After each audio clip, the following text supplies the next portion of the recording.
New York, 12 years ago. The late afternoon breeze gently rustled the branches of the trees in Central Park, casting golden shadows over the ground covered in dry leaves. Sitting under a twisted tree with exposed roots, Helena Moreau, then just 16 years old, gazed at the distant lake. The calm waters reflected the pink sky, while couples strolled hand in hand and children ran between benches. But none of that mattered. Her heart was racing just as it always did when he approached. Alexander Beaumont emerged from the bushes, his backpack slung over his shoulder and his hair tousled by the wind. He had run the whole way after caring for his sick grandmother, and his dark gray eyes, as deep as storms, softened when they met Helena's gaze. She ran into his arms, uncaring of the rules or what passers-by might say. In that moment, it was just the two of them. "I thought you weren't coming," she said, burying her face in his chest. "I'd never leave you waiting, Lenny, not for all." "The gold in the world," he replied, gently kissing her forehead. They sat beneath a tree like they had done so many times before. Helena rested her head on his shoulder, and the two watched the sunset in silence, as if that moment could last forever. "Sometimes I wish the world would just stop," she whispered. "That nothing else existed but this right here, you, me, and this sky. One day this will be real," Alexander promised. "One day I'll take you away from this life of masks and obligations. I'll build something that's just ours. I just need time. And a chance." Helena looked up at him, her green eyes shining with emotion. "I believe in you, Alex. I always have." But as if by silent omen, the sky began to darken too soon. Clouds swallowed the sun, and a cold wind swept through the trees. Fate, cruel and impatient, was already preparing to interfere. That same night, the Moreau mansion was filled with shouting. Charles Moreau, the strict and controlling patriarch, had found out everything. A gossiping butler had seen Helena rushing off with a modest-looking boy and quickly connected the dots. To Charles, it was unacceptable for his daughter to be involved. With a boy with no name, no blood, no fortune. "This is a disgrace," he roared. "You're tarnishing our family name." Helena's mother, Margot, tried to calm things down, but her always submissive posture to her husband kept her from taking any real stand. Helena was locked in the house, her phone confiscated, forbidden from leaving or contacting the outside. Whirled across town, Alexander was surprised by two men in black suits. There was no violence, but the message was clear. He was being summoned. They took him to an upscale private restaurant where Charles Moreau sat in a secluded room, a leather folder by his side. "Sit down, boy," Charles said, not even looking. Up from the glass of whiskey he swirled in his hand. "Let's settle this civilly." Alexander, suspicious, obeyed. Charles opened the folder and pulled out a plane ticket, a thick envelope, and a gaze cold as ice.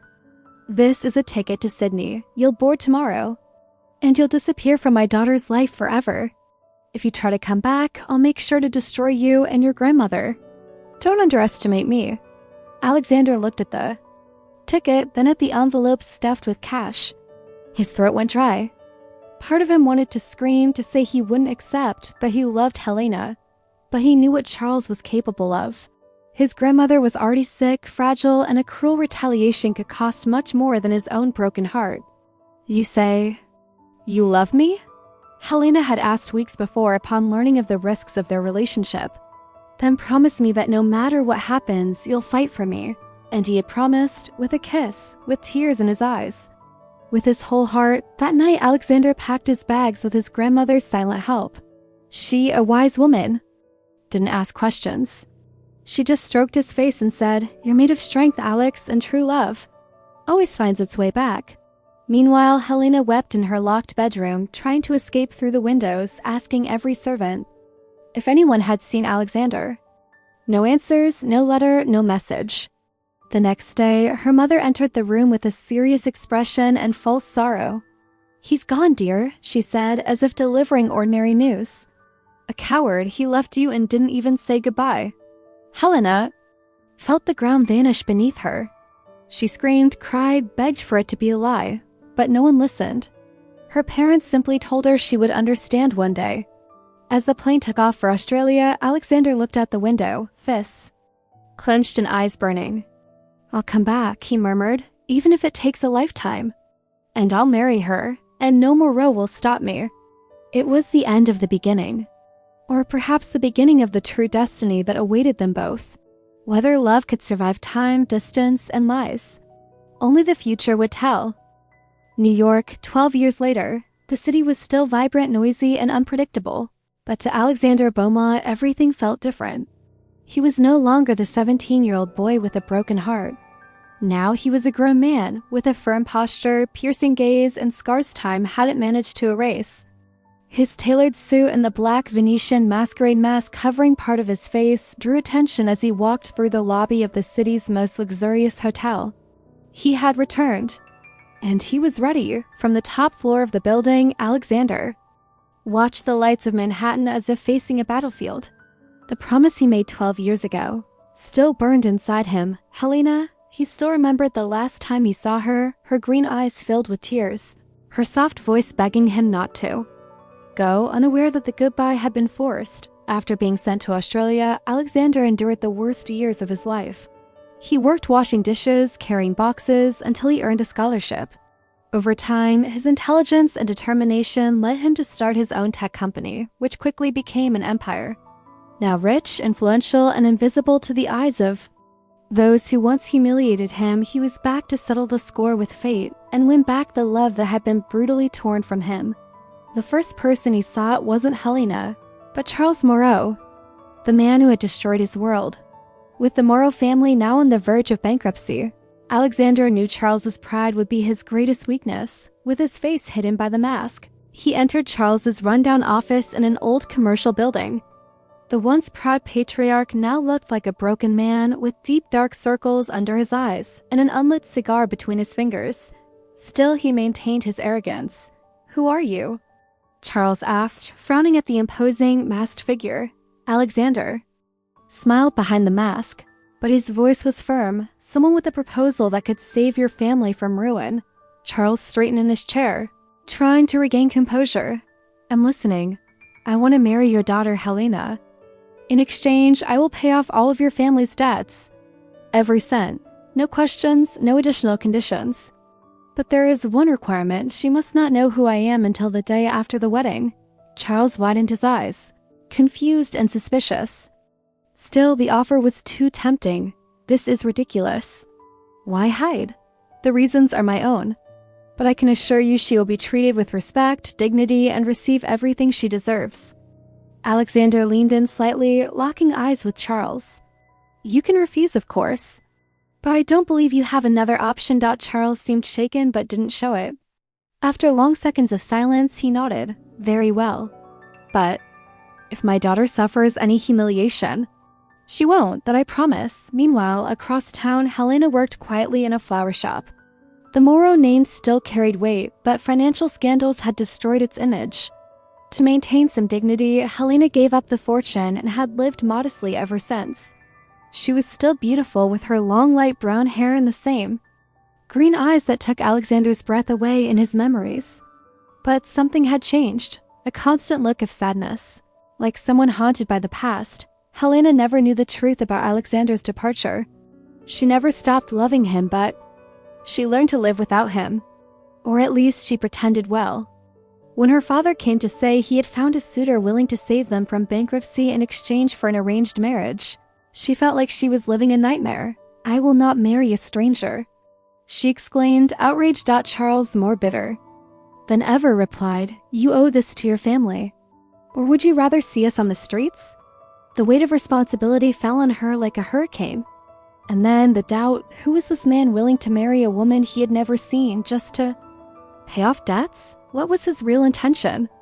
The answer would come soon, at the altar. And perhaps it would change her life forever. The wedding day dawned overcast, as if the sky over New York knew this would not be an ordinary union. Helena watched the fine rain slide down the windows of the hotel room where she'd been staying at her father's request. Everything had been arranged in secret with a haste that left her uncomfortable. She barely knew the groom's name. No one seemed to. Not even the few bridesmaids hired at the last minute. Dressed in a delicate white gown made of French lace, Helena looked stunning. Her long light brown hair had been styled into an elegant bun, with a few loose strands framing her serene but tense face. Her green eyes reflected unease. This wasn't the dream wedding she had once imagined. It was, at best, strange. The venue chosen for the ceremony was luxurious yet discreet. Crystal chandeliers hung from the ceiling, and the walls were draped in ivory and gold fabrics. A soft piano melody echoed throughout the space, enhancing the mysterious aura of the event. The few guests carefully selected by Charles remained silent, as if instructed not to ask questions. Alexander was already waiting at the altar, with the commanding presence of a masked king. His black tailored suit with satin details enhanced his figure even more, and the Venetian-style mask covering half his face added an almost theatrical air of mystery. No one knew who he was, and he intended to keep it that way. His heart, however, raced. Despite all his calculated coldness, being there in front of Helena again, even if she didn't know who he was more than he had imagined. She was still beautiful, more than he remembered. And seeing her enter the hall made everything else around him disappear for a few moments. When Helena was escorted down the aisle, holding a bouquet of white lily, her eyes met his, or at least what she could see beneath the mask. There was a moment of hesitation. The man before her was tall, strong, elegant, but a stranger. Still, something in his gaze stirred something inside her. Something familiar, though she tried to ignore it. "You look beautiful," Alexander said, his voice both gentle and firm. Helena forced a small smile and simply nodded. She couldn't understand why this stranger made her feel both comforted and unsettled at the same time. The officiant began the ceremony. The words seemed to float in the air as Helena tried to focus, but her mind spun in circles. Who was this man? Why had he agreed to this marriage? What kind of person made this kind of deal? When it came time for the vows, Alexander, never taking his eyes off her, said with conviction, "I promise to honor you, protect you, and respect you. Even if the world falls apart, I'll be by your side, always." The simplicity of the words surprised her. She expected something cold, rehearsed. But what she heard sounded sincere, real. She hesitated. "I do." The kiss was brief, respectful, and Helena felt a strange shiver run down her spine. It was as if something inside her recognized that touch, that gesture. But she couldn't place it. After the ceremony, the newlyweds were taken to a specially prepared honeymoon suite in the same hotel. It was spacious, elegant, and quiet. There, Alexander asked for a moment alone with Helena, and though hesitant, she agreed. "I know all of this seems absurd," he began, keeping his voice calm, "but I want you to feel safe. I don't expect you to trust me now, but I promise I won't do anything against your will." Helena watched him closely. There was a tone of sincerity in his voice that disarmed her. "You won't tell me who you are?" He smiled behind the mask without answering. He simply approached her slowly and extended his hand. "Let's just dance a little, nothing more." Without knowing exactly why, she accepted. She placed her hand in his, and in that silence, filled only by the soft music coming from a speaker in the corner of the room, the two danced. Slowly, close, almost as if they were alone in the world. Helena closed her eyes for a moment, letting herself be carried by the melody and that gentle embrace. There was something there, buried in memory, a presence that seemed to want to emerge, but she couldn't quite reach it. When she opened her eyes again, she found his gaze fixed on hers. "Why do I feel like I've known you before?" Alexander simply spun her gently by the waist, leading the dance with precision and grace. He knew he couldn't answer. Not yet. That night, they slept in separate rooms. By his choice, he wanted to win her over again with respect. He wanted her to love him once more, even without knowing who he was. And above all, he wanted that when the truth came out, she would be ready to forgive him. But until then, the masquerade would go on. The days following the wedding were wrapped in a haze of silence and curiosity.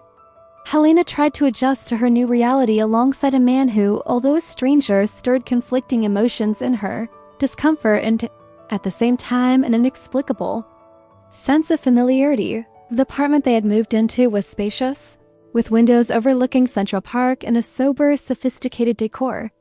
Everything was perfectly arranged, almost too impersonal, as if reflecting Alexander himself, elegant, calculated, but untouchable. He kept a reserved routine.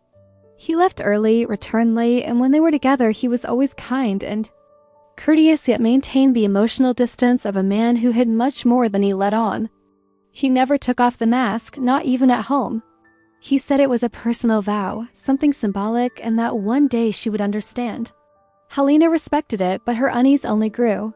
On a rainy Tuesday afternoon, she was absent-mindedly browsing one of the bookshelves in the house's library. She found an old poetry book that caught her attention. As she opened one of the pages, a folded paper fell to the floor. It was a yellowed sheet with a handwritten poem, and a signature at the bottom. Helena felt her heart race. The handwriting was strangely familiar, and the words, so intense, so personal, spoke of farewell, longing, and a promise to return. For a moment, she held her breath. The penmanship, the style, the phrasing reminded her of someone. But it couldn't be. She placed the paper back, trying to dismiss the thought. Maybe it was just a coincidence. That night, during dinner, she mentioned the poem. I found a beautiful piece of writing today. It seemed like it was written by someone who had lost someone important. She watched Alexander closely. He paused. For a moment, his wine glass suspended in the air. Then he simply nodded. Some losses shape us forever. Who wrote it? A man with a broken heart, he replied before swiftly changing the subject. Helena knew he avoided the past, but now the doubt was a seed growing inside her. The next morning, she decided to go out alone. She walked through the damp streets of New York, looking for some air, some space. She headed toward the neighborhood where she had grown up, the same one where she had spent her adolescent summers. Nostalgia tightened in her chest. She passed by the old square where she used to ride her bike. She sat on one of the benches and let the memories come. She remembered Alexander, the first, the rebellious boy orphaned who could make her laugh like no one else. The way he looked at her like she was the only reason he kept fighting. She remembered the day he disappeared. The tears, the anger, the lies her father told her, saying he had left by choice, that he didn't want to see her anymore. But now, after these days living with the masked man, there was something. A gesture, a way of speaking, of touching. The Alexander of today confused her. But it would be madness to imagine they were the same person. It couldn't be. That night, returning home, she found Alexander in the study. He was facing the window, watching the city through the large glass pane. May I come in? She asked. Always, he replied, without turning around. She entered, hesitating. I went today to places I used to visit with someone special. He remained silent, but his shoulders seemed to tense. Was this someone important to you? He asked. He was my first love. His name was Alexander. She smiled faintly, tinged with sadness. Funny, isn't it? This time, he turned slowly, though his mask remained firmly in place. What happened to him? He left. They told me he ran away, that he was a coward. But deep down, I never fully believed it. Alexander stepped closer, stopping in front of her. And what if he left for another reason? For protection, for love? Helena stared at him for long seconds. Her heart beat faster. Why are you telling me this? He lowered his eyes for a moment, and when he looked at her again, there was a shadow of pain in his expression. Because sometimes, things aren't as we were told. She felt a shiver. She wanted to ask more, to demand answers. But something inside her said it wasn't the right time yet. So she simply nodded. All right, maybe they're not. Later, alone in her room, Helena held the poem in her hands. Again, she reread every word, every verse. And for the first time in years, she cried not for the pain of loss, but for something new that began to bloom inside her. Hope. She still didn't know who the man behind the mask was. But her heart was starting to remember Dot, and that was more dangerous than any revelation. The days passed like a taut string ready to snap. Helena felt trapped in a castle of luxury, living beside a man whose identity remained a carefully guarded mystery. And yet, something was growing silently between them, a subtle bond like a restrained dance between desire and distrust. That morning, Helena woke up to a note left on her nightstand. The handwriting was elegant and firm. Today is your day. Choose any dress. I'll be waiting for you at 7 p.m., trust me. No signature. Just the subtle scent of someone who had been there while she slept. Helena went down to the closet and found a rack with several newly arrived dresses. All her size, in soft tones, fine fabrics, and with exquisite taste. She allowed herself to smile even without fully understanding what was happening. At 7 p.m., she was ready. She chose a petroleum blue silk dress with a soft neckline and open back and pinned her hair in a loose bun. When she came downstairs, Alexander was already waiting in the car. As always, he was impeccably dressed, dark suit, discreet cufflinks, and the Venetian masquerade mask that covered part of his face. "You look stunning," he said, offering his arm. "And you're still hiding," she replied with a half smile, accepting. His gesture. The car took them to one of the oldest and most elegant theaters in New York. Alexander had reserved an entire section of the audience just for the two of them. That night's play was a modern adaptation of Romeo and Juliet. Helena didn't know whether to laugh at the irony or let herself be carried away. During the play, she realized that Alexander watched her more than the stage.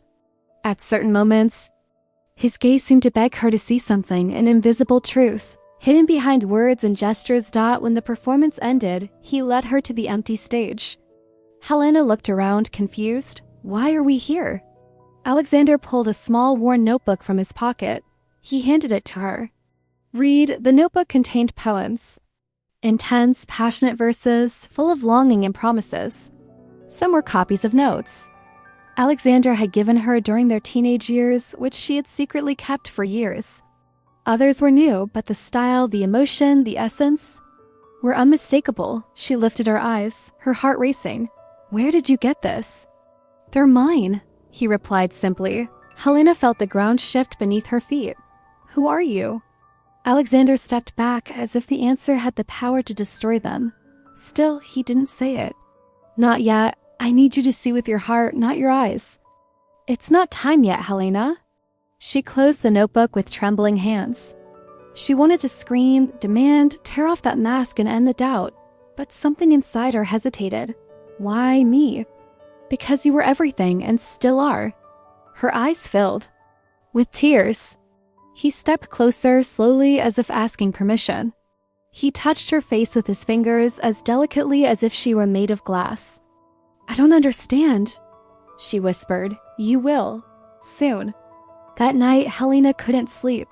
She reread each poem, compared each line, each metaphor. She remembered a specific summer, the summer of 17, when she had received a note hidden inside a book. It was the same style, the same quiet pain between the verses. The next morning, she went to her old room at her mother's house, where she still kept a box of memories. Among faded cards and unsent letters, she found that very note from the past. And then, like a silent thunderbolt, certainty struck her. Alexander. She returned home still in shock, but said nothing. She watched him with new eyes during breakfast. He, as always, maintained his composure, though the tension between them was impossible to ignore. "I have a question," she said suddenly. "Have you ever loved someone so much that you left for her?" Alexander stopped the cup halfway to his mouth, his whole body tensed for a second. "I have," he replied, setting the cup down, "and I still do." Helena said nothing. She just stared at him, her heart at war with her reason. It wasn't time yet, but the truth was on the verge of surfacing between the lines. The sky over New York seemed grayer that day. A strange atmosphere hung in the air, as if the universe sensed something important was about to happen. Helena woke up feeling uneasy, her heart racing, as if she'd spent the entire night running from something in her dreams, or perhaps running toward a truth that refused to stay hidden.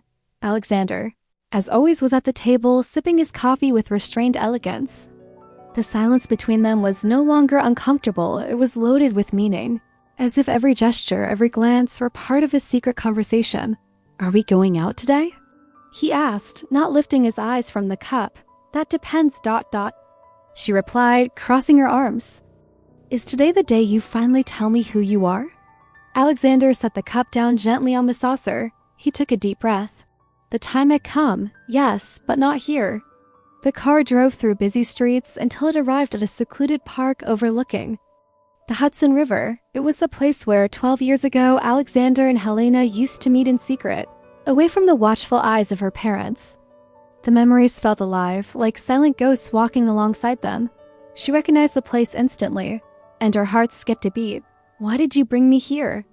"Because it was here that I promised myself I would return for you." She looked at him, confused. That voice. Alexander slowly removed the mask, as if shedding years of pain, rejection, and silence. When his full face was revealed, Helena held her breath. "Alex?" she whispered, as if the name were forbidden. "Secret, yes, it's me." She stepped back, covering her mouth with her hands, her eyes wide. "No, it can't be. You left me. You went away and never came back. I never wanted to go, Helena. Your father forced me. He threatened to ruin my grandmother's life. He said that if I didn't leave for good, she would pay the price. I left to protect her, and to protect you." She fell to her knees on the grass as if everything inside her had broken and rearranged itself at once.